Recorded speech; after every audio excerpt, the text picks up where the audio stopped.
Para compartir que tú eres la Yo creo que conferencista de... ya Sí, está ya se está viendo, compartiendo, ¿cierto? señor. Sí, se ve y se escucha bien. Listo.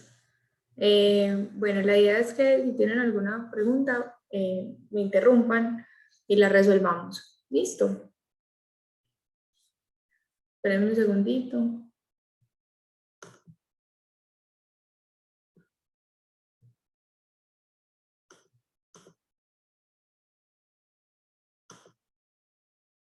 Listo.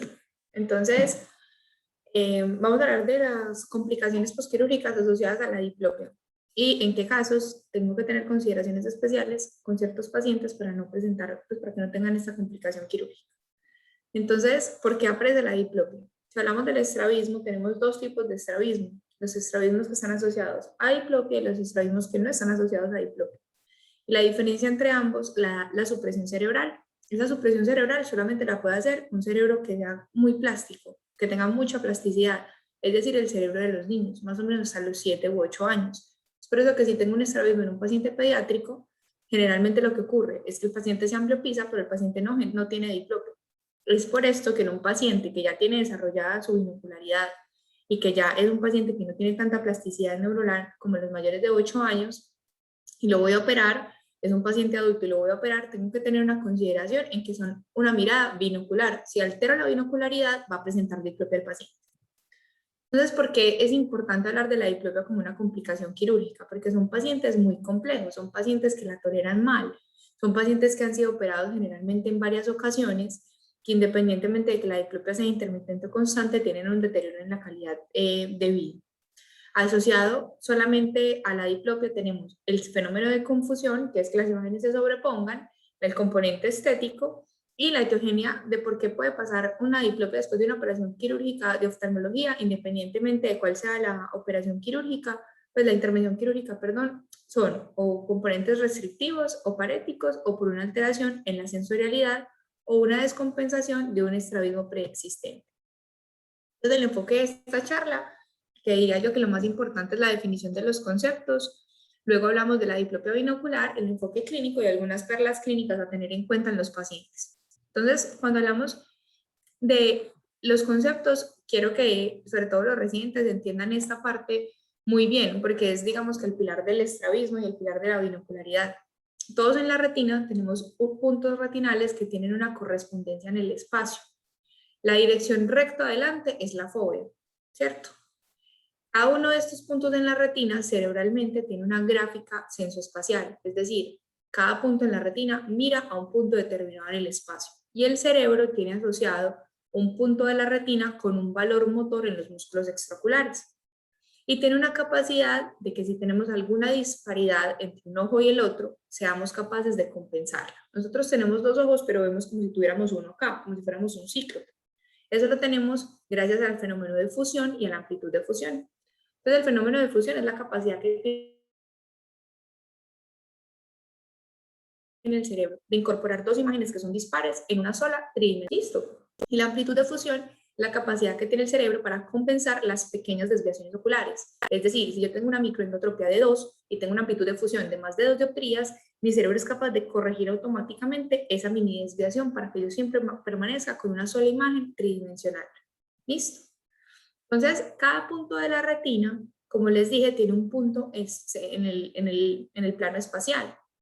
Entonces, si por ejemplo yo estoy mirando recto adelante y quiero enfocar en mi fobia un objeto que se encuentra a 30 grados a la derecha, mi cerebro es capaz de saber cuánta contracción muscular tiene que hacer para poder localizar ese objeto que está a 30 grados. Eso corresponde al valor motor de cada punto visual. Entonces, si yo tengo una estrella o un objeto que está a 30 grados, ya sé que tengo que coger el recto medial y darle 2 de fuerza y el recto lateral separarle 2. ¿Para qué? Para que pueda tener este movimiento. Es por eso que en los pacientes cuando tienen parálisis o tienen compromisos neuronales a nivel de los músculos extraoculares, si yo tengo, por ejemplo, paralítico un músculo y ya tengo que hacer más fuerza para poder localizar el mismo objeto que está a 30, ya mi cerebro no va a sensar que está a 30, va a pensar que está al doble o al triple por esa parálisis que tengo en el músculo. Eso se llama el fenómeno de pass pointing. Es por eso que cuando un paciente tiene una parálisis es incapaz de localizar adecuadamente los objetos en el espacio y se choca o les cuesta localizarlos porque el cerebro piensa que están más desplazados en el campo visual. Entonces, sabiendo esto, el cerebro tiene una capacidad de hacer una fusión y una amplitud de fusión. Entonces, la fusión es la capacidad de mezclar las imágenes y la amplitud de fusión de corregir las mínimas desviaciones.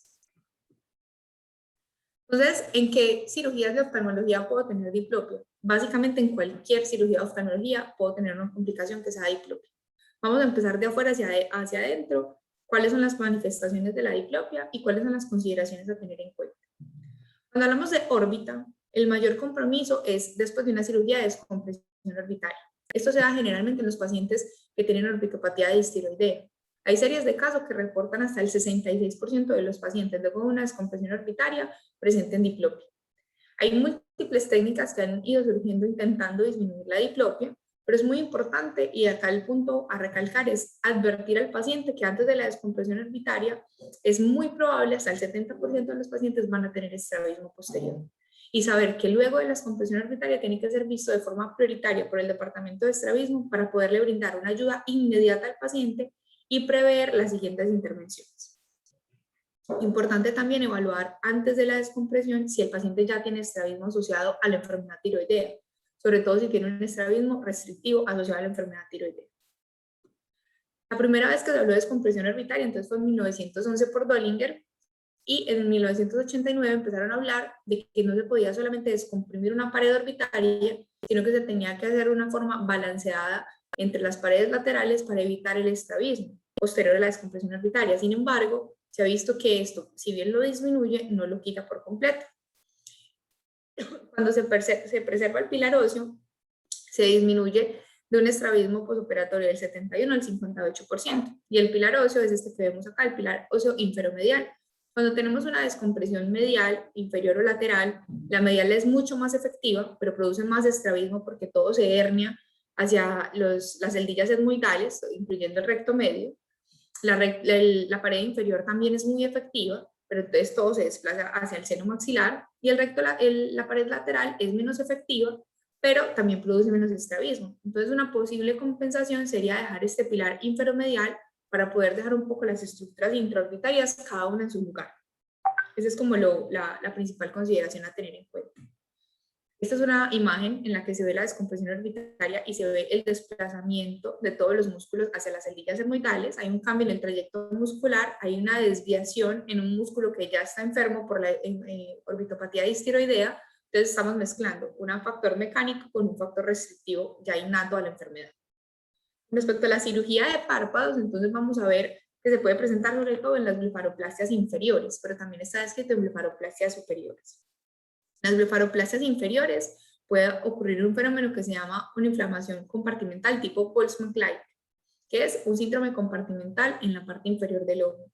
Cuando hacemos una blefaroplastia inferior y no tenemos un adecuado manejo de los tejidos, puede haber sangrado, puede haber aumento de la presión en esa zona y haber comprometido el recto inferior y el oblicuo inferior. El que más se compromete es el recto inferior, pero es muy importante que, como es algo transitorio, porque simplemente es como un estado compartimental inflamado, entonces una vez se resuelva la inflamación, mejora la irrigación al recto inferior y por lo general resuelve a los 8 meses. Entonces, si tengo un paciente que tiene un compromiso como en la imagen que ven acá, que el ojo derecho no baja del todo, el paciente tiene diplopia, es importante decirle que más o menos a los 8, 10 meses se puede resolver porque esta inflamación, este síndrome compartimental se va a resolver. También puede ocurrir por una lesión muscular directa, sobre todo del oblicuo inferior, cuando están disecando el párpado para poder hacer la resección. Cuando las adherencias grasas se producen porque rompo las celdillas capsulares de la grasa intraorbitaria y no tengo un adecuado proceso de cicatrización y hay adherencias. Ocurre más, como les dije, en la blefaroplastia inferior, pero también puede ocurrir en la blefaroplastia superior. Respecto a las intervenciones en superficie ocular, pues la mayoría de ellas son cirugías de pterigio, tienen que ser resecciones muy amplias. Dañar un músculo extraocular en una cirugía de pterigio pues es infrecuente, aunque hay algunos casos descritos, y lo más importante es evaluar la superficie ocular del paciente antes de la cirugía. Cuando tengo superficies oculares muy enfermas, y que preveo que voy a hacer resecciones muy amplias, saber que tengo otras herramientas terapéuticas para preservar esa conjuntiva y evitar el estrabismo restrictivo luego de que se comprometa la superficie ocular.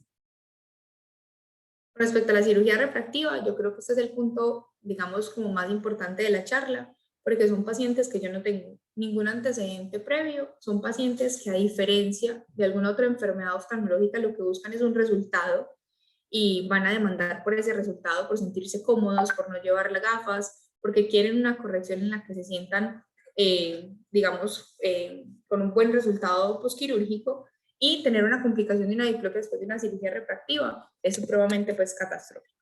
Entonces acá, como unas perlas a tener en cuenta, es saber qué pacientes están en riesgo de presentar diplopia después de una cirugía refractiva.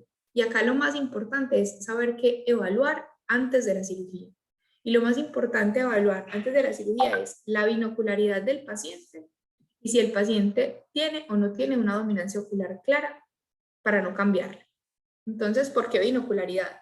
Yo creo que cuando todos estamos evaluando un paciente previo a cirugía refractiva, pocas veces evaluamos si los ojos trabajan juntos o no, a no ser que veamos una desviación clara. Pero es muy importante porque hay microdesviaciones que probablemente están compensadas en el paciente, y cuando yo hago un test de binocularidad me doy cuenta que los ojos no trabajan adecuadamente, y eso me tiene que prender a mí las alarmas de que probablemente una vez intervenga el paciente de cirugía refractiva se va a descompensar y voy a cambiar su estado de compensación de estrabismo y va a tener diplopia después de la cirugía refractiva.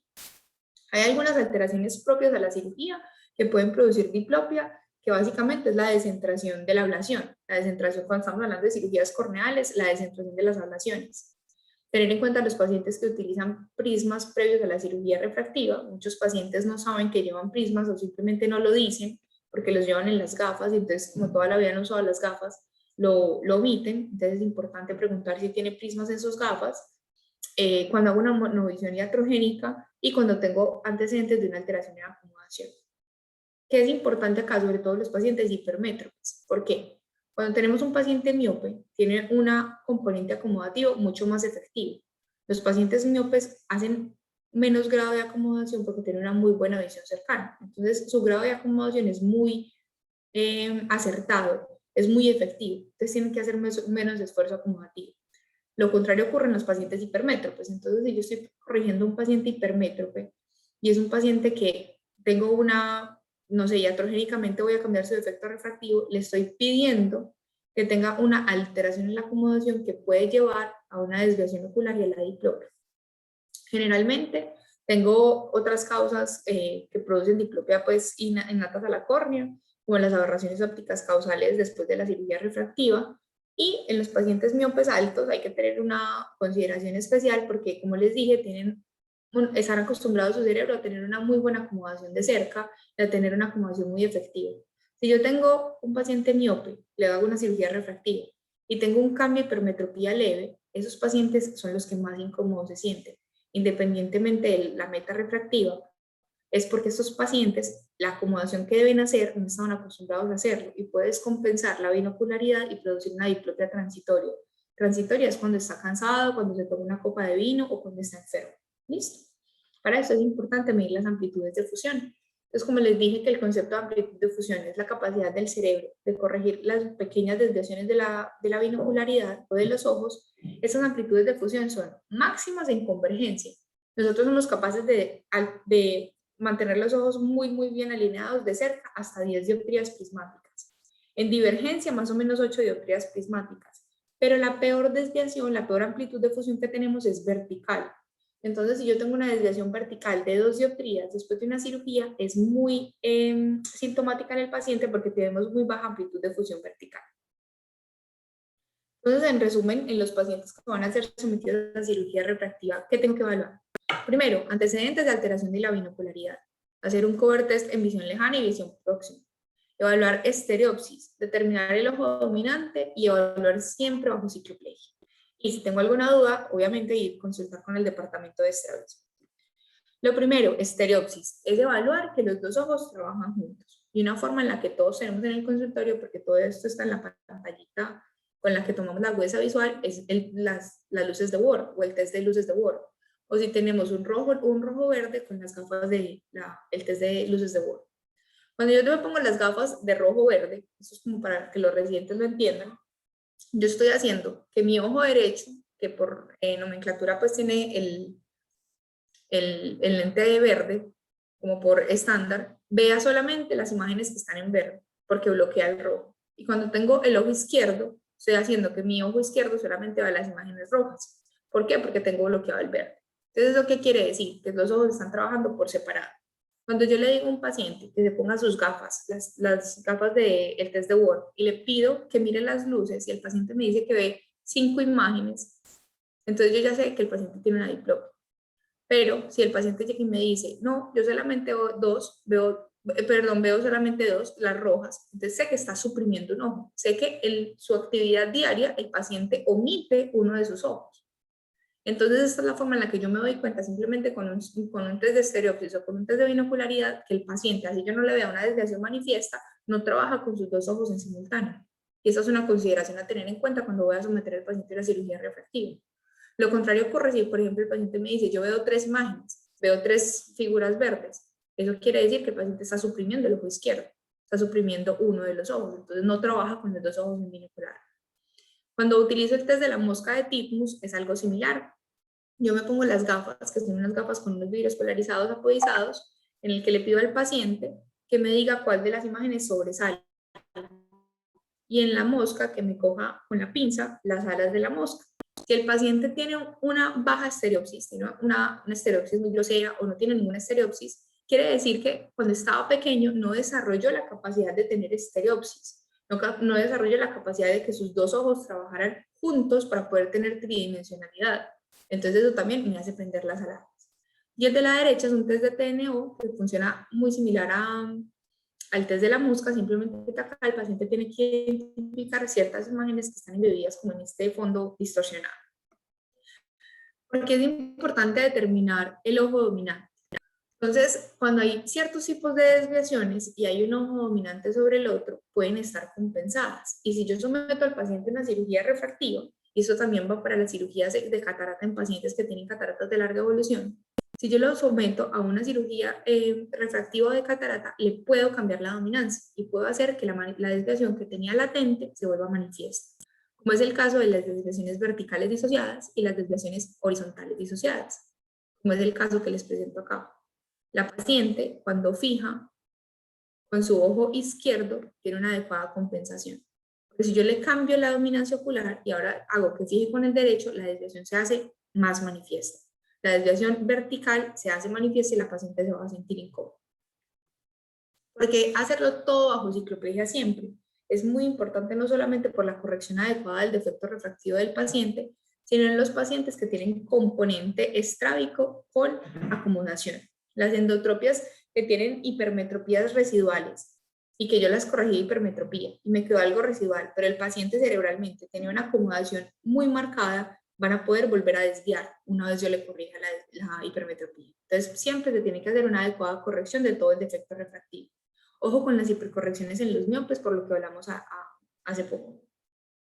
Entonces, acá como punto a tener en cuenta, siempre nosotros usamos ciclopléjico. Una opción es el ciclogil, acuérdense, para los residentes que producen midriasis a los 30 o 60 minutos y cicloplegia a los 25 o 75 minutos. Entonces yo debería esperar el tiempo adecuado para poder tener una cicloplegia adecuada y poder refractar al paciente. Persiste el efecto entre 6 a 24 horas, entonces siempre pues considerar que va a ser el paciente cuando le hago el cicloplegia. Entonces les traigo como este semáforo en cirugía refractiva. El semáforo es alto, los pacientes de riesgo de tener diplopia después de una cirugía refractiva, moderado, más o menos, y bajo, los pacientes que puedo estar un poco más tranquila cuando voy a llevar a los pacientes a cirugía refractiva. Entonces, en riesgo bajo tenemos los pacientes miopes, los pacientes que tienen anisometropías inferiores a 4 dioptrías, los pacientes que tienen diferencia entre el subjetivo y la refracción con cicloplegia inferior a 0.5 dioptrías, la hipermetropía en endotropia acomodativa, pero que tiene una buena reserva funcional, más de 10 dioptrías. ¿Por qué? Porque si yo me paso un poquito, o si no corrijo todo, el paciente igual tiene una reserva de 10 dioptrías, o sea, es decir, el ojo tiene una reserva de estar desviado hasta 10 dioptrías y que el cerebro sea capaz de corregir. Entonces, por eso lo clasificamos como verde, como un paciente de bajo riesgo, y que no tenga antecedente ni de forias ni de tropias previas. Como un paciente moderado, los pacientes que usan gafas prismadas, hacer una monovisión en pacientes con antecedentes personales de estrabismo es algo riesgoso porque cambia la dominancia ocular y puede alterar el estado de compensación del estrabismo. Una endotropia acomodativa con amplitudes funcionales pequeñas de 5 dioptrías, es decir, que el cerebro solamente sea capaz de compensar mini desviaciones de 5 dioptrías prismáticas. Hipermetropías latentes mayores a 2, entonces son pacientes que vienen con hipermetropía, pero que cuando yo le pongo el ciclopléjico tiene una diferencia muy marcada entre el subjetivo y lo que me da el ciclopléjico. Estos pacientes tienen un componente acomodativo importante que lo puedo descompensar con la cirugía refractiva. Los pacientes con parálisis del cuarto nervio y las desviaciones verticales disociadas. Las desviaciones verticales disociadas y la parálisis del cuarto nervio se pueden observar cuando hago el cover test. Las desviaciones verticales disociadas, simplemente veo los movimientos que son lentos, que generalmente son en el plano vertical y que vienen en el ojo, uno desde arriba hacia abajo y el otro igual, y hace un movimiento lento como en arco. Y las parálisis del cuarto nervio es importante detectarlas y son los pacientes que ocasionalmente, cuando uno le pregunta, ¿usted alguna vez ve doble? Le dice, sí, yo alguna vez veo que las imágenes se montan una sobre la otra, pero tengo que estar como acostado en el sofá o tengo que estar como con algunas copas de vino en la cabeza. Siempre evaluar la parálisis del cuarto nervio, recordar que se tiene que hacer un cover test en posición primaria, en las lateroversiones y cuando tengo alguna duda, el Bielchowski sobre un hombro y el otro. Y como riesgo alto tenemos los pacientes que tienen anisometropías mayores a 5 dioptrías, la endotropia acomodativa que requiere hipercorrección como los factores principales para presentar diplopia después de una cirugía refractiva. Después de una cirugía de catarata, ¿por qué puedo presentar diplopia después de una cirugía de catarata? Entonces, después de una cirugía de catarata puedo tener diplopia porque tengo una alteración previa, porque tenga uso de anestesia local y tenga miotoxicidad por la anestesia local, porque tenga factores sensoriales que hayan producido a raíz de la catarata, por las suturas de tracción que generalmente nadie usa, pero hay algunos sitios en los que todavía utilizan suturas de tracción, y por toxicidad subconjuntival. Entonces, la mayoría son alteraciones preexistentes que yo no noto antes de la cirugía de catarata y que cuando cambio la visión del paciente con la cirugía de catarata se hacen manifiestas. Parecias hasta en un 25% de los casos, y acá se ha visto que el medicamento que mayor asociación tiene es la gentamicina. Hay estudios en animales en los que ponían subconjuntivalmente gentamicina y solución salina y mostraban que la gentamicina, y comparado también con otros antibióticos, con otros medicamentos subconjuntivales, era mucho más miotóxica y producía parecias transitorias versus anestésicos diferentes o versus sustancias diferentes. Hay otra alteración que se llama la disrupción central en pacientes que han tenido unas cataratas de mucha evolución y que perdieron como esa capacidad de ver por un ojito adecuadamente y el cerebro simplemente como que lo apagó, y cuando hago monovisión. En los pacientes que tenían alteración previa, ¿en quiénes? Pacientes que tienen cataratas muy densas y que no se habían dado cuenta que veían doble, pero hace rato que ven doble, solamente que como están penalizados por la catarata, pues no lo notan. Pacientes con oftalmopatía tiroidea que no lo hago manifiesto y que simplemente no lo pregunto o no lo evalúo en el examen clínico. Parálisis de los nervios craneales, sobre todo el cuarto nervio craneal, las descompensaciones de tropias o forias previas y pacientes con miastenia gravis. Entonces, ¿cómo me puedo, digamos, librar de estos pacientes para que no tengan una diplopia posquirúrgica? Pacientes que tengan proptosis, retracciones palpebrales, que tengan síntomas neurológicos previos, evaluar la motilidad ocular, evaluar enfermedades retinales previas, súper importante, y antecedentes de terapias previas. Ahorita cuando hablemos de retina vamos a hablar de un tipo de diplopia que es de muy difícil manejo, que es la diplopia asociada a patología macular o la diplopia macular, que se conoce en la literatura, que es la de mayor compromiso visual en los pacientes y la que peor pronóstico tiene para corregirse. Hay pacientes que vienen con catarata y tienen enfermedades maculares que yo no puedo identificar y que existe ese pequeño riesgo de que tenga una diplopia macular. Factores sensoriales. ¿Qué me puede a mí dar una diplopia por un factor sensorial? Hay una descripción que hizo Bielchowski en 1935 que se llama la disrupción de la fusión central o el horror fusiones. Son pacientes que han tenido una deprivación visual de larga data por uno de los ojos, después de haber tenido un adecuado desarrollo visual en la infancia, y que hace que cerebralmente se pierda la capacidad de fusión central. El factor tiempo es el más importante. Tiene que haber pasado mucho tiempo con la penalización del ojo para que esto ocurra. Entonces son pacientes que han tenido una catarata muy densa durante mucho tiempo y cerebralmente pierden la capacidad de fusionar. ¿Listo? Pacientes en quién lo puedo sospechar, pacientes con anisometropías previas, o pacientes con opacidades del cristalino muy severas durante muchísimo tiempo. Otras cosas que puedan dar, como les dije, diplopia es las suturas, la toxicidad y la anestesia local, siendo mucho más riesgosa la anestesia cuando es perivulvar que cuando es retrovulvar. ¿Listo? Con respecto a la cirugía de retina y la cirugía vitreoretinal, es súper importante que estos pacientes pueden tener diplopia macular y diplopia asociada a la enfermedad de retina, antes de la cirugía y después de la cirugía de retina. Hay casos de series que reportan hasta el 20% de los pacientes intervenidos de patología de retina con diplopia después. La cirugía que más tiene compromiso a nivel muscular, obviamente, es el cerclaje para el tratamiento del desprendimiento de retina, pero también puede estar en pacientes que tienen cirugías de membranas retinales, pacientes que tienen cirugías de agujeros maculares. Generalmente es temporal y esto es un factor importante para tranquilizar al paciente, dura de 3 a 6 meses, pero varía dependiendo del tipo de cirugía y el tipo de anestesia usada. Es muy importante ver la capacidad de fusión del paciente y evaluar el componente restrictivo, porque cuando estoy ante un paciente con un desprendimiento de retina que fue llevado a cirugía, puedo tener una diplopia de las dos causas, o por una alteración de la fusión, o sea, una alteración sensorial, o por una alteración mecánica, porque los músculos estén anclados al cerclaje que le puso el retinólogo para el desprendimiento de retina. Entonces, ese es el factor más importante a considerar en estos pacientes con diplopia después del desprendimiento de retina. Si es sensorial, el paciente perdió la capacidad de fusión. Si es motora, tengo un déficit en la motilidad, generalmente asociado al cerclaje después del desprendimiento de retina. Entonces, la diplopia macular o la diplopia sensorial. Es muy importante evaluar la capacidad de fusión previa del paciente. Evaluar si el paciente tenía diplopia antes de la intervención quirúrgica o no, porque si no, se lo van a achacar a la cirugía y esto es una alteración propia de la enfermedad. Se produce porque tengo un cambio a nivel anatómico en la mácula que impide que mi cerebro sea capaz de fusionar las imágenes simplemente porque son muy diferentes, porque cambian el tamaño, porque tengo aniseiconia, por ejemplo, porque tengo una alteración macular que impide que la imagen sea nítida en un ojo y con la otra no la puedo comparar cerebralmente y no las puedo unir porque el cerebro las sensa como imágenes diferentes. Entonces hay una disparidad entre la mácula, porque la mácula está enferma, y la periferia. Y esta disparidad entre que si a mí me cae una imagen en la retina periférica y es igual a la otra, yo soy capaz de fusionar. Pero si me cae en toda la mácula, las imágenes son diferentes por mi enfermedad macular y entonces no soy capaz de fusionar. Esa es la principal alteración cuando tengo enfermedad macular.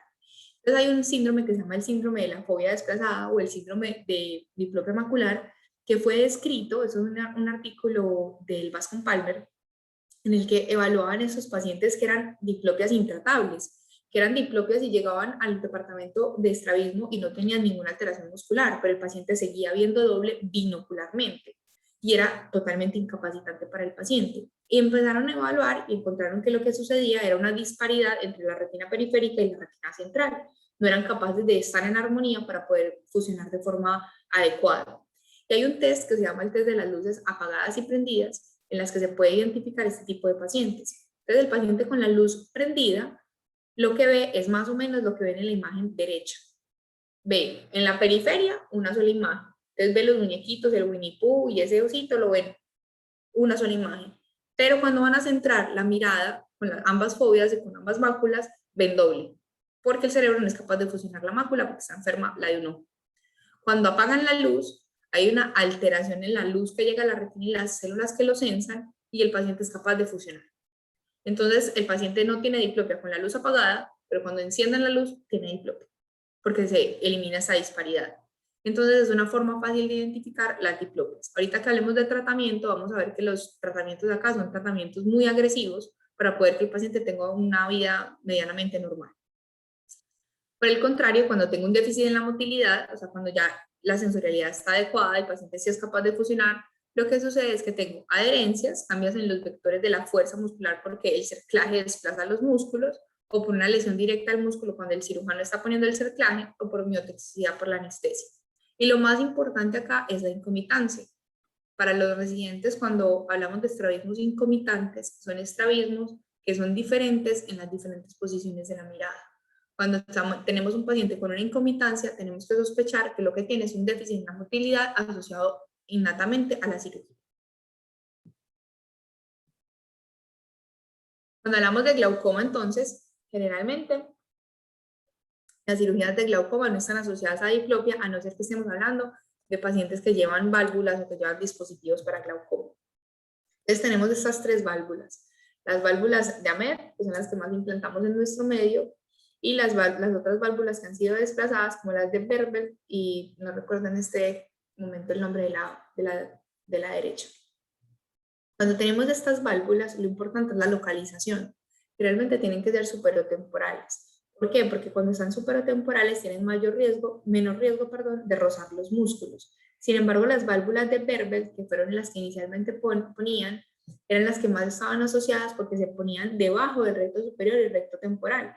Entonces estaban en roce continuo con las fibras musculares, y cuando se formaba la ampolla de drenaje, estas desplazaban los vectores de los músculos y generaban estrabismo. Por eso se dejaron de usar pues con tanta frecuencia y pasamos a las válvulas de Ahmed. Las válvulas de Ahmed son unas disposiciones un poquito más verticalizadas que no tienen contacto con los músculos, pero en algunos pacientes, cuando las ampollas no quedan adecuadamente o cuando tienen mucha fibrosis, pueden desplazar los vectores musculares y pueden estar relacionados a diplopias. Vemos una imagen en la que se ve el compromiso del implante tan importante y la limitación que presenta en el desplazamiento muscular del paciente.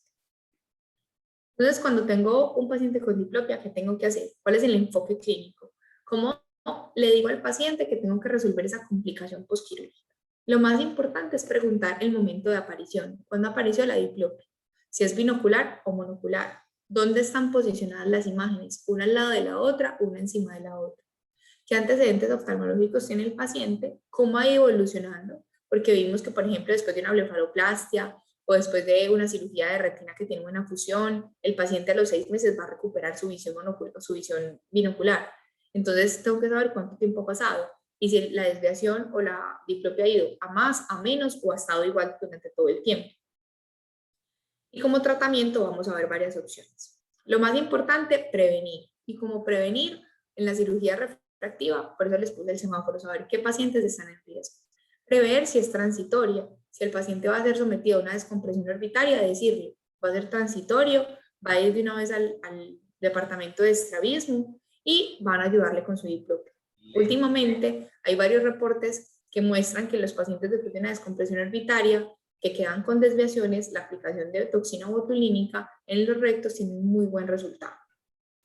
Las siguientes correcciones serían correcciones ópticas, las que seguirían serían las oclusiones temporales o las oclusiones definitivas en los pacientes que tienen diplopias intratables y el manejo quirúrgico. Entonces, las correcciones ópticas hay varias opciones. Los prismas embebidos en las gafas, que pueden ser más o menos hasta 12 dioptrías prismáticas que puedes poner en unas gafas, 6 y 6 a cada lado. Sin embargo, esto pues es molesto porque hace que las gafas sean más pesadas y que le molesten más al paciente. Cuando tengo desviaciones mayores, pero que yo preveo que van a ser transitorias, por ejemplo, puedo tener un prisma de Fresnel, que los prismas de Fresnel son varios prismas apodados uno sobre otro y que se pueden cubrir hasta 40 dioptrías en un prisma de Fresnel. Como inconveniente tienen el precio, porque si la diplopia cambia y la desviación, el grado de desviación cambia, el Fresnel hay que cambiarlo frecuentemente, y que quitan visión, porque es un plástico que uno sobrepone contra las gafas, entonces le quita un poquito de visión al paciente y estéticamente no se ven bien. Sin embargo, son una buena opción cuando tengo una diplopia de gran ángulo y lo voy a corregir después al paciente. Por ejemplo, una orbitopatía distiroidea luego de una descompresión orbitaria. Un prisma de Fresnel va a hacer sentir al paciente más cómodo, con sus gafas no va a ver doble y una vez se ha resuelto el proceso inflamatorio postquirúrgico puede ser sometido a la cirugía de estrabismo. Entonces puede ser una buena opción en este tipo de pacientes. ¿Qué otras cosas? Las oclusiones o supresiones transitorias. El filtro de Van Herter es una buena opción para ocluir un ojo y que estéticamente no se vea como tan mal, pero hay pacientes que van por la vida con un ojo ocluido porque no son capaces de usar el filtro y porque se sienten muy incapaces de andar con diplopia permanente. Cuando vamos a hablar de quirúrgicos, entonces hay que identificar qué tipo de desviación tiene el paciente y qué tipo de diplopia tiene el paciente. Si es por una hiperacción de un músculo, si es por un músculo parético o si es por un estrabismo restrictivo. Y vamos a ver, cuando estamos hablando entonces de que voy a operar al paciente, tengo que evaluar, ¿es por una alteración sensorial o es por una alteración muscular? Y cuando estoy hablando de la alteración muscular, voy a decir, es un músculo que está parético porque lo chuzaron con la anestesia o con gentamicina y se volvió parético, o es un músculo que está restrictivo porque hubo adherencias después de la cirugía y se quedó pegado al músculo y por eso ya no se mueve bien, o porque la conjuntiva está toda adosada al globo ocular y la conjuntiva no deja desplazar el globo ocular. Entonces ese es el enfoque sensorial, muscular y muscular, parético o restrictivo. ¿Qué pasa entonces con las diplopias que yo no puedo ni siquiera operar porque sé que el paciente no va a recuperar? Por ejemplo, en las diplopias maculares, en las diplopias que yo sé que lo que tiene es sensorial y que no es capaz de fusionar y que yo no puedo alterar el cerebro para que sea capaz de fusionar. Ese es un reporte de caso de 2 pacientes que tenemos acá en el INU de unas diplopias intratables que recibieron una LIO pintada como tratamiento quirúrgico. ¿Por qué? Porque eran pacientes que no deseaban llevar gafas, estéticamente no querían ocluirse y eran pacientes jóvenes que no querían, pues que era muy difícil que fueran con diplopia todo el día. Son estas lentes tintadas, son lentes de Morcher que vienen con capacidad de que en ciertos equipos se pueda ver el polo posterior como en el Spectralis. El Spectralis tiene una luz infrarroja con la que se puede pasar a través de esa lente tintada y evaluar el polo posterior, que era la principal limitante cuando una vez fueron planteadas hace varios años. Entonces, cuando tenemos pacientes con una disrupción de la fusión central, como el horror fusionis, que ya no son capaces de fusionar, hay este tipo de oclusiones que se pueden evaluar los pacientes después con un Spectralis, porque tienen el infrarrojo de alto nivel que puede evaluar el polo posterior y que si el paciente en algún momento tiene un trauma en el ojo que normalmente usa, no sé, va a revertirse, puede ser revertible porque se puede quitar simplemente el lío que tiene el paciente y estéticamente se ve muy bien. Entonces, esas son pues unas opciones muy agresivas, pero que están descritas para pacientes con diplopias intratables. Entonces, cuando hablamos del estrabismo restrictivo, ya hablando un poquito ya como de la cirugía a nivel de estrabismo, los factores mecánicos generalmente son síndromes adherenciales o efectos de masa como en la cirugía de glaucoma, y los factores musculares por una lesión directa en el músculo, una desinserción o por un desplazamiento. ¿Cómo lo evalúo? ¿Cómo evalúo yo qué músculo tengo que intervenir? Por la limitación en el movimiento, el test de deducción forzada. Cuando tengo una limitación en el movimiento, van a ver la imagen superior derecha en sus pantallas. Cuando le pido al paciente que mire a levoversión, o sea, a la izquierda de él, el ojo izquierdo no se desplaza, no se mueve absolutamente nada. Yo sé que tiene una restricción ahí en el movimiento. Esto se produce generalmente en pacientes después de orbitopatía distiroidea o con un cerclaje de retina que está anclando el músculo. Siempre tengo que evaluar si además de la restricción muscular, la función muscular está adecuada y las condiciones del tejido extramuscular. Entonces, siempre hacer test de deducción forzada intraoperatoria. También lo puedo hacer en consulta, pero es mucho más tedioso, sobre todo en los pacientes de menor edad. Y mejora con la retropulsión, acordarnos que siempre es muscular, porque si yo tengo un paciente con restricción en el movimiento y cuando yo deprimo un poco el ojo se mueve, siempre tengo que saber que entonces es muscular. Porque si el ojo yo lo desplazo hacia abajo y las restricciones, por ejemplo, en conjuntiva, no se va a mover. Es la diferencia si es muscular o si no es muscular. Y una opción para saber si aparte de la restricción el músculo no funciona bien es este test que se llama test de fuerzas generadas. En el test de fuerzas generadas le pido al paciente que mire a toda su izquierda o a toda su derecha, una versión extrema lateral. Pongo una pinza a nivel del limbo y le pido al paciente que desplace los ojos hacia el lado contrario. Si el paciente tiene un adecuado tono muscular y una adecuada función, yo siento la tracción en la pinza. Y es el test de fuerzas generadas. ¿Listo? Acá, acordarnos siempre de los tejidos adyacentes. Acá les traigo un caso de un paciente que había sido sometido a múltiples intervenciones de retina y miren las condiciones de superficie como las tenía y eso era lo que impedía el adecuado movimiento. Entonces, cuando hablamos de tratar la superficie y evitar compromisos para evitar la diplopia, hay varias herramientas que tenemos terapéuticas. Tenemos la membrana amniótica, las plastias de conjuntiva del ojo contrario, la mitomicina C y el hologeno. Entonces, esto es para pacientes, sobre todo cuando han sido intervenidos de muchas cirugías, en cirugía de retiro y en cirugía de estrabismo. Si es un paciente que tiene cerclajes y le han hecho cerclajes a repetición y yo necesito que ese paciente sea sometido otra vez a cirugía, el manejo de hologen ha demostrado que promueve una adecuada cicatrización y una mejora de la superficie ocular para evitar las restricciones. La mitomicina C es un poco más agresiva y el hologen versus la membrana amniótica en algunas de las como de las series más grandes, ha mostrado que es un poquito superior el uso de Hologen sobre la membrana amniótica en pacientes que han sido sometidos a múltiples cirugías de retina y de músculos. ¿Cuándo quito una indentación en retina? Si esta es la causa de la desviación. Si el paciente tiene dolor, si tiene un efecto de masa, si impide que los músculos se desplacen adecuadamente o si está desplazando los músculos oblicuos. Entonces acá les traigo dos ejemplos. Miren acá que había una restricción de movimiento. Esto es un ojito de un paciente que en el test de deducción forzada se veía que había una restricción en el movimiento, inclusive se ve el dispositivo de banda acá abajo pasando y está anclado y está enganchado que no deja desplazar el globo ocular. Cuando nos vamos a intentar atrapar el recto y el oblicuo, miren las adherencias que tenemos tan severas asociadas al dispositivo. Entonces, en este caso, tenía que hablar con retina, que ellos permitieran quitar el implante y poderlo quitar. Hay una característica de las inserciones musculares cuando están asociadas a estos implantes y es que la inserción muscular se adosa al implante y produce que haya como un desplazamiento funcional del músculo. Entonces uno encuentra que los pacientes tienen la banda acá, el músculo sobre la banda, pero las fibras musculares no empiezan sino hasta atrás de la banda. Entonces como si desplazara la inserción funcional del músculo y por eso se producieran los estrabismos. Acá vemos cuando se liberan las adherencias cómo se puede coger el recto inferior con mejor facilidad. Y acá, de igual forma, miren que en esta banda el paciente tiene, además de que está bien pasada, tiene las fibras del oblicuo, están pinzadas con la banda. Se tienen que retirar para poder liberar el oblicuo y evitar el síndrome de anteelevación que tiene el paciente. Entonces, la principal consideración acá es obviamente prequirúrgica en los cirujanos de retina. Miren acá, una vez se quita la banda, está el recto y se ve como el oblicuo inferior cae, perdón, el oblicuo superior cae, se desplaza, se desplaza y se libera. Es un ejemplo del preoperatorio. Miren que la paciente tiene una restricción en el movimiento y en el posoperatorio, una vez se retira la banda, tiene una adecuada movilidad del globo ocular que le restaura la visión binocular. Siempre acordarse de las indicaciones del retiro de banda.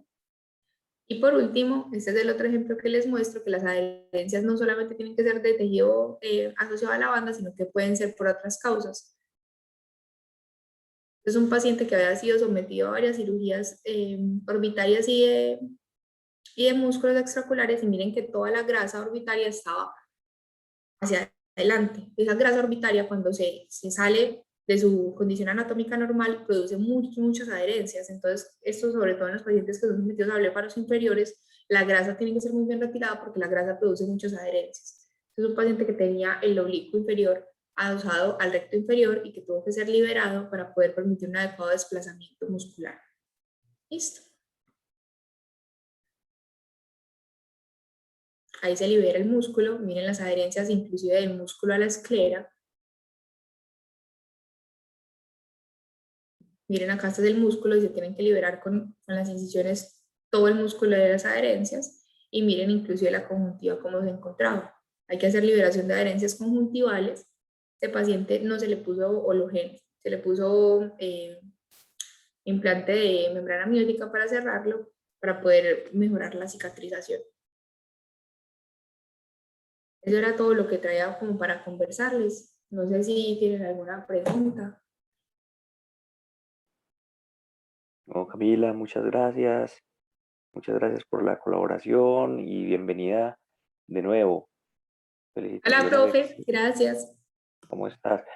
No, Muy bien. felicitaciones. Excelente charla.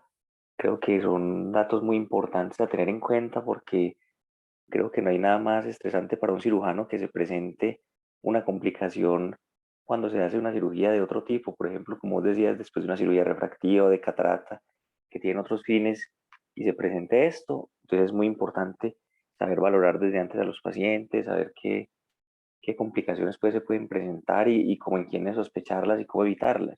Muchas gracias, Cami, felicitaciones.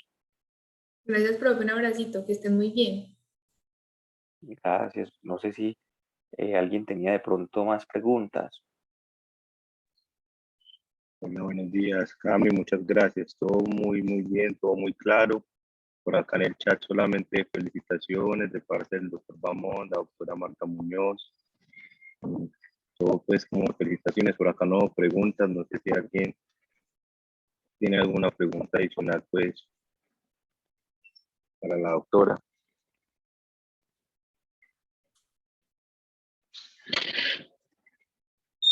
Parece que no. Bueno, Cami, muchísimas gracias por compartirnos de su Bueno, que tiempo estén bien. y sacar el espacio. Gracias, Un abracito a Cami. todos, que estén bien. Te esperamos pronto por acá. Ojalá, ya casi. Chao. Cami. Chao, Cami. Bueno, les cuento que el día de hoy tenemos la visita pues, comercial. Lo va a dar paso a Héctor de Procaps.